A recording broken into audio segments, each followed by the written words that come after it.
Hindi lang tayo dapat simpleng matuto. Hindi tayo dapat makuntento kung may alam na tayo. Dapat yung ating kaalaman ay lumalagad lang. Lumalagad lang. Mas gusto ko yung salitang yung tagamlang isa dun sa ano, isa dun sa ano, isa dun sa alam. Dapat gano'n lang, hindi basta alam. Dapat ay nagtikinig tayo. Ang ibig sabihin, sa ating pagiging binyanan, dapat tayo aktibo. Aktibo. No?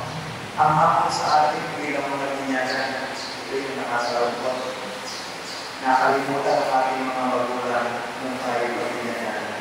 Ang assignment sa mga magulang ay palangin tayo na kasama ng simbahan ng mga aktibo.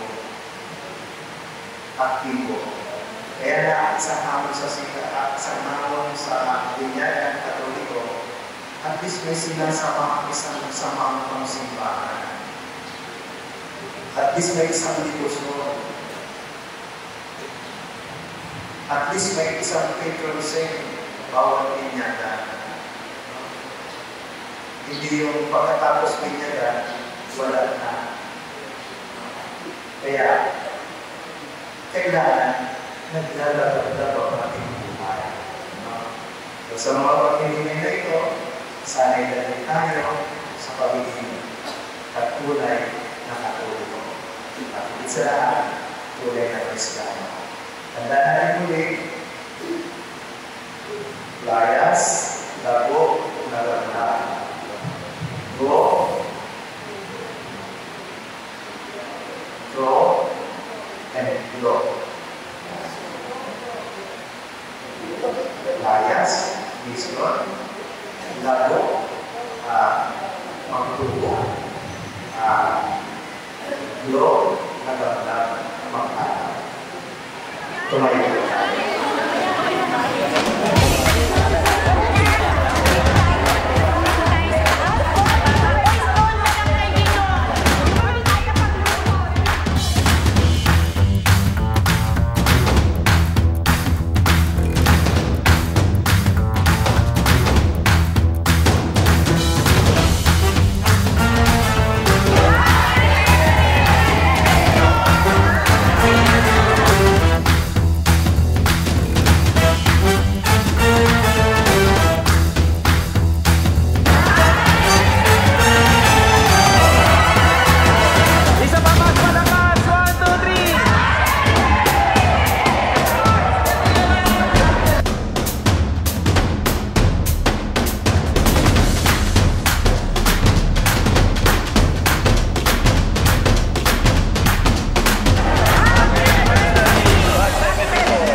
famous.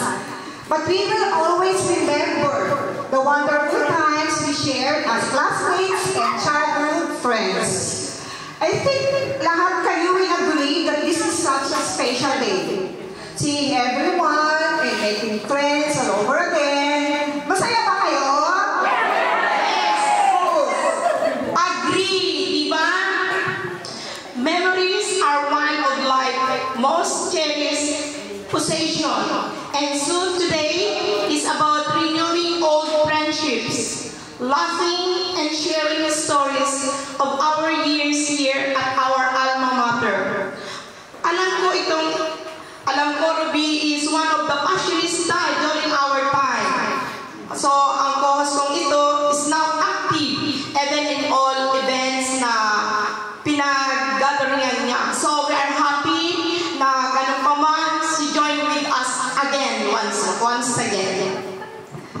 At si Glenda naman, same as usual, kilala niyo naman si Glenda, ever beautiful, ever cute, and makulit. Yes. Diba?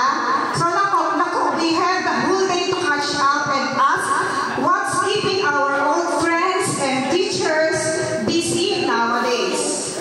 Ang swerte nga natin eh. And even after a pandemic, after all these years, andito tayo to enjoy our 50th anniversary. Ang hindi ko nalilimutan alaala ay nung kami ay nangunguha ng sapini. Dito po yun, ang kasama ko ay sinilang kami. Mahilig ko kami pang kanya.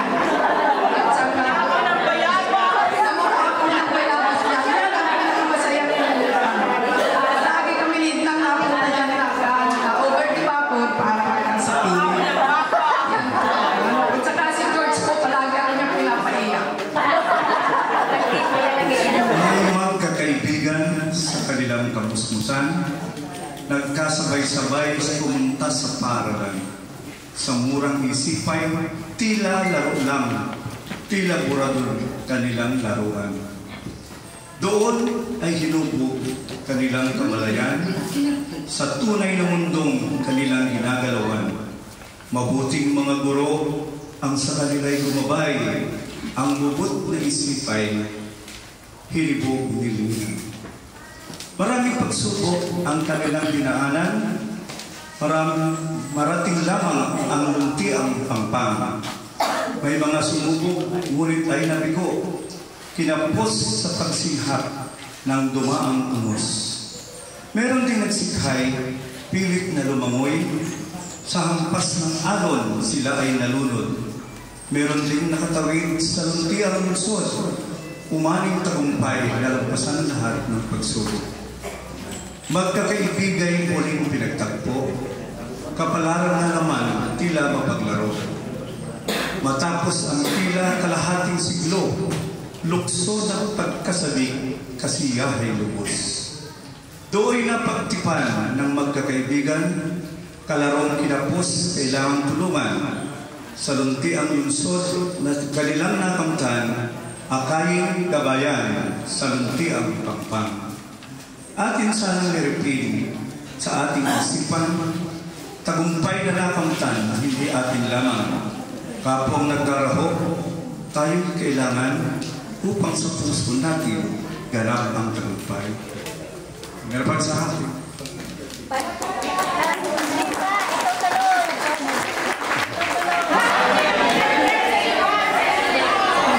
Sa mahabang paaralan dito sa Batubalani, may mga batang grade 1, hindi ko ba mawari. May uhog at namumulamot, meron din ang mata, ay muta ay lubos.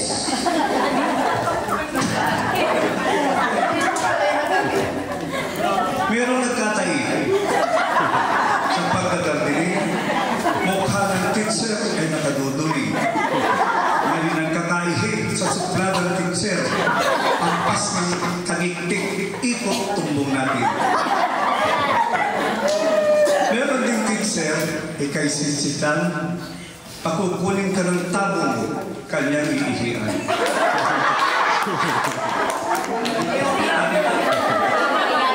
Ang masakit nito, ang panghig ng amoy, ikaw pumandin sa garden, doon magsasabog.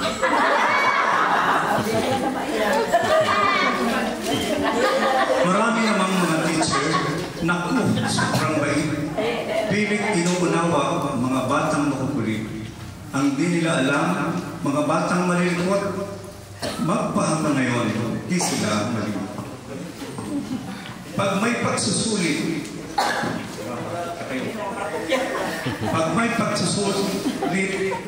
pilit hinahagilap sagot ng katapat. Sa kalimalasay, katabi ay shut up, para bang ang lamok sa kanya ay katagat. Meron din umutot, ulo'y baling-baling, wala pang nagtakip ng ilong pamanding. Pilit hinahanap asupring sumingaw, sa pitlang pala ng galing, alasong umalingasaw. Ito ay biro lamang sa ating nakaraan, sa mga inusunting buhay natin naranasan.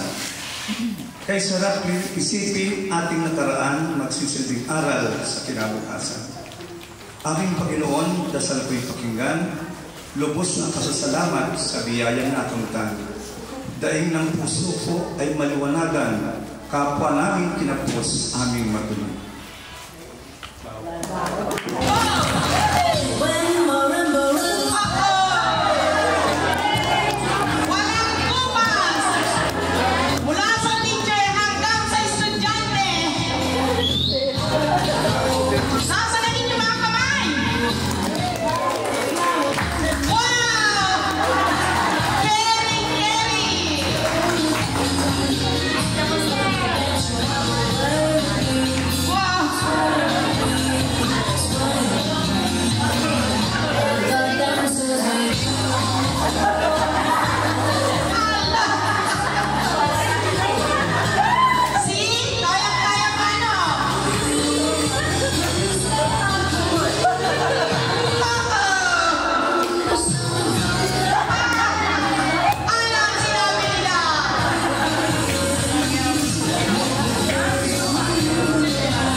Tuwang-tuwa ako kasi lahat kayo ay nagpaunlak.